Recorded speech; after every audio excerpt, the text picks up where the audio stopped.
रणवीर जब माही के रूम में पहुंचा तो उस वक्त माही विंडो के पास खड़ी होकर बाहर की ओर देख रही थी। रणवीर धीरे धीरे कदम बढ़ाते हुए माही की तरफ गया और उसके पीछे जाकर बिल्कुल करीब खड़ा हो गया। माही को एहसास हुआ कि रणवीर उसके बिल्कुल करीब ही खड़ा है। रणवीर की मौजूदगी का एहसास होते ही माही के पूरे शरीर में सिरहन सी दौड़ गई।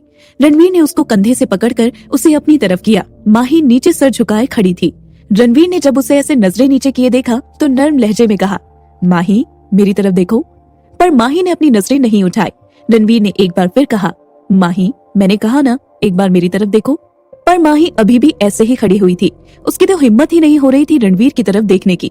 अब रणवीर को थोड़ा गुस्सा आने लगा और इस बार उसने थोड़े सख्त लहजे में कहा, माही अगर तुमने मेरी तरफ नहीं देखा तो फिर आगे जो मैं करूंगा उसकी जिम्मेदार तुम होगी। माही जानती थी कि रणवीर की वार्निंग ऐसे ही नहीं होती। उसने डरते हुए रणवीर की तरफ देखा। उसकी आंखों में नमी थी। रणवीर ने भौहें सिकोड़ते हुए पूछा, अब रो क्यों रही हो और ऐसे मुझे इग्नोर क्यों कर रही थी?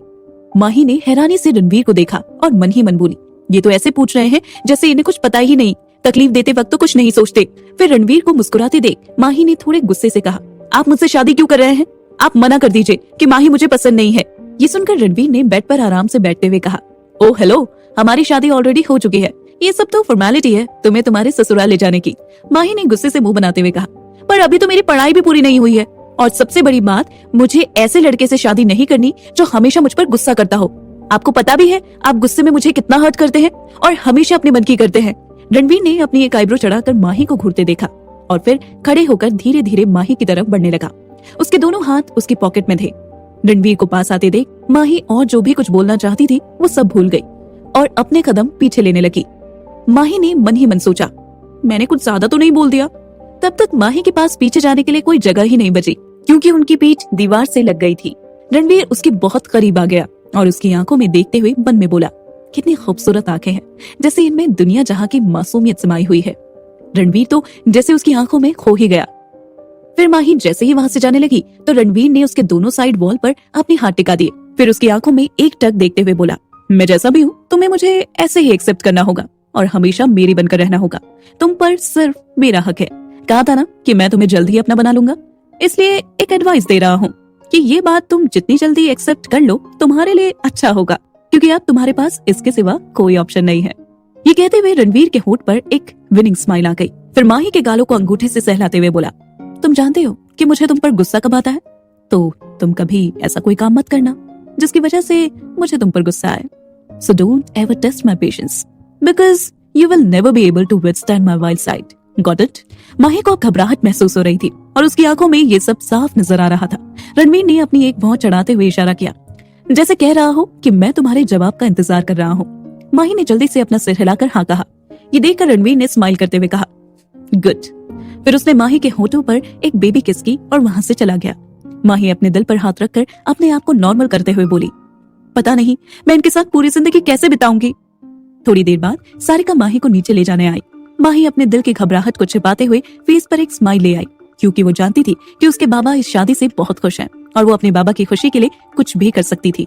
माही सारिका के साथ सीढ़ियों से नीचे आ रही थी। उसने एक नजर सबकी तरफ देखा तो सभी के चेहरे पर मुस्कान आ गई, लेकिन रणवीर के चेहरे की स्माइल कुछ और ही बात कह रही थी।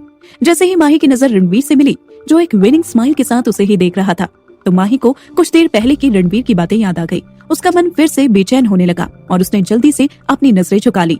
सारिका ने माही को रणवीर के बगल में बिठा दिया और खुद आकर निर्मला जी के पास बैठ गई।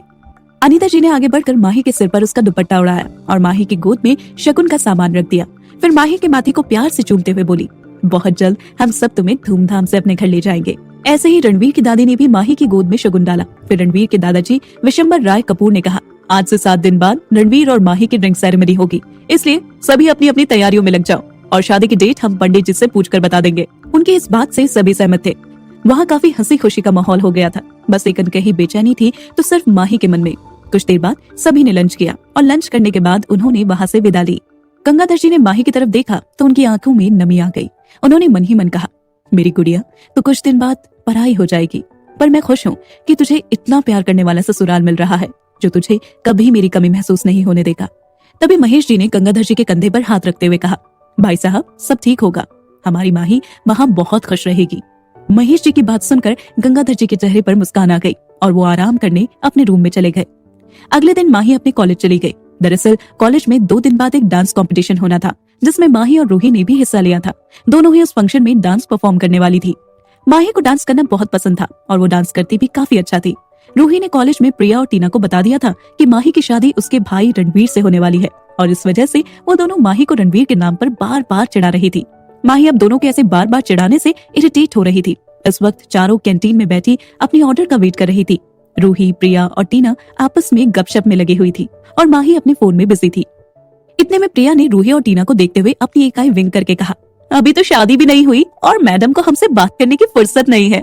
माही ने अपनी नजर उठाकर प्रिया की तरफ देखते हुए पूछा, कहना क्या चाहती हो प्रिया? प्रिया ने उसे छेड़ते हुए कहा, और नहीं तो क्या, हम तीनों ही एक दूसरे के साथ टाइम स्पेंड कर रहे हैं और तू है कि जीजू के साथ प्यार भरी चैटिंग करने में बिजी है। ये सुनकर माही चिढ़ गई और उसने गुस्से से मुंह बनाते हुए कहा, देख प्रिया, मैं तुझे सुबह से देख रही हूँ, अगर एक बार और तूने ऐसी बात की तो मैं तुझे बहुत मारूंगी। प्रिया भी कहाँ हार मारने वालों में से थी। उसने चिढ़ाते हुए कहा, अगर तूने मुझे मारा तो मैं तेरी शिकायत जीजू से कर दूंगी कि संभालो अपनी होने वाली बीवी को, बहुत खतरनाक होती जा रही है आजकल। ये कहकर उसने माही को जीभ दिखाई और वहां से भागने लगी, क्योंकि उसे पता था कि अब माही उसे नहीं छोड़ने वाली। और हुआ भी कुछ ऐसा ही। माही उसके पीछे उसे मारने के लिए दौड़ी और दोनों की ऐसी हरकतें देखकर रूही और टीना के तो हंस हंसकर पेट में दर्द होने लगा। कॉलेज खत्म होने के बाद रूही घर आ गई और उसने ये बात सारिका को बताई तो सारिका को भी बहुत हंसी आई। उसने हंसते हुए कहा, ये माही भी ना, इसका बचपना कभी नहीं जाने वाला। रूही की बात किसी और ने भी सुनी थी और इस बात से उसके चेहरे पर भी मुस्कुराहट आ गई। ये था रणवीर, जो अभी अभी ऑफिस से घर आया था और अपने रूम की ओर जा रहा था। तभी उसके कानों में रूही की आवाज सुनाई दी।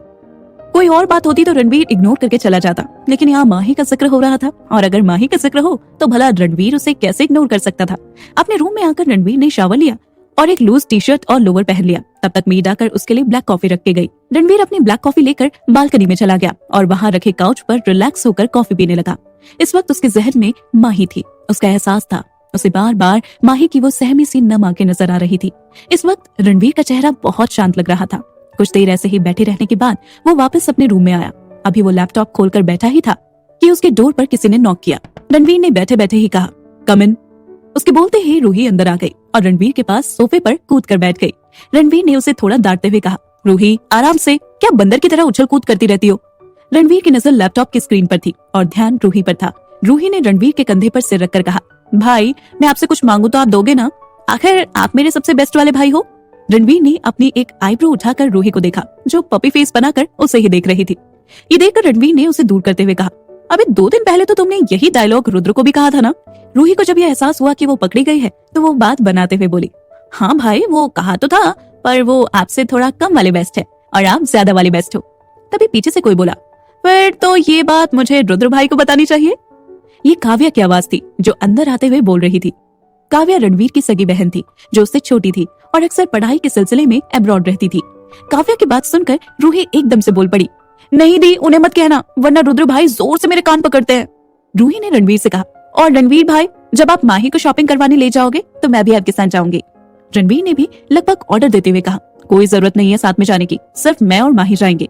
रूही रणवीर के गले से लगभग लटकते हुए बोली, भाई प्लीज प्लीज प्लीज ना। रूही को जिद करते देख काव्या ने भी रणवीर को घेर लिया और उससे रिक्वेस्ट करते हुए बोली, भाई मैं भी लाइन में हूँ, मुझे भी जाना है। रणवीर ने इरिटेट होकर कहा, पहले मुझे छोड़ो। रूही ने जिद करते हुए कहा, नहीं पहले आप प्रॉमिस करो कि आप हमें साथ में ले जाएंगे। रणवीर ने अपने आप को छुड़वाते हुए कहा, ओके तुम दोनों मेरे साथ चलना, आप छोड़ो मुझे, या बंदरिया की तरह लटक गई हो। जैसे ही दोनों रणवीर से अलग हुई, रणवीर ने कहा, अब अगर तुम दोनों ने ये जिद दोबारा की तो मैं मॉम को बता दूंगा कि तुम दोनों संडे को डांस पर गई थी।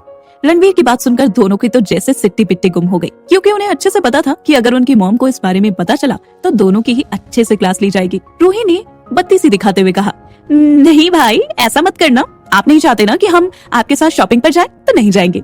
काव्या ने भी रूही की हाँ में हाँ मिलाते हुए कहा, हाँ भाई, अरे हम तो अपनी भी शॉपिंग में नहीं जाएंगे, बल्कि हम तो शॉपिंग ही नहीं करेंगे, जो है उसी से काम चला लेंगे, पर आप मॉम से कुछ मत कहना। ये कहकर काव्या और रूही जल्दी से वहाँ से खिसक गई। रणवीर ने एक चैन की सांस ली और वापस अपने लैपटॉप पर काम करने लगा।